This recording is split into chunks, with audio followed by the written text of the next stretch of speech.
été pas mal interpellé depuis mon élection, soit par mail, soit sur Facebook ou Twitter, par certains d'entre vous qui m'ont posé des questions ou donné leurs commentaires. Donc continuez à le faire, c'est parfait, et je vais essayer de répondre à certaines questions.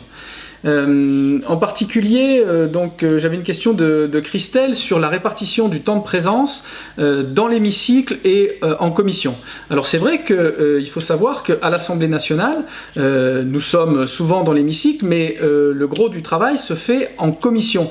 Et comme nous n'avons pas le don d'ubiquité, lorsque nous sommes en commission, nous ne pouvons pas être dans l'hémicycle. Et c'est pour ça que de temps en temps, vous ne nous voyez pas toujours dans l'hémicycle, mais c'est parce que nous avons soit des auditions, soit des études de texte, soit des travaux en groupe parlementaire. Monique m'avait aussi posé une question sur les sénatoriales, puisque les élections arrivent, nous allons devoir voter pour nos sénateurs, et l'Isère est un des départements concernés. L'élection se tiendra le dimanche 24 septembre prochain, ce sont les grands électeurs qui votent, et bien sûr je soutiens la liste En Marche dans le département, dont la tête de liste est Didier Rambaud, notre référent départemental, et je le soutiens, et j'espère que nous aurons des représentants d'En Marche de l'Isère au Sénat.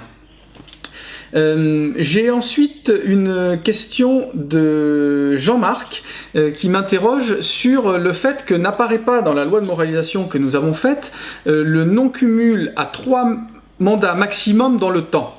Alors ça, c'est parce que c'est une réforme qui nécessite une modification de la Constitution, et nous avons, plutôt que de faire une modification de la Constitution dès le mois de septembre, nous avons préféré attendre les mois de janvier, le début de 2018, pour faire une réforme constitutionnelle large, dans laquelle nous introduirons ce non-cumul des mandats à 3 dans le temps, qui était une des promesses de notre programme et du programme d'Emmanuel Macron.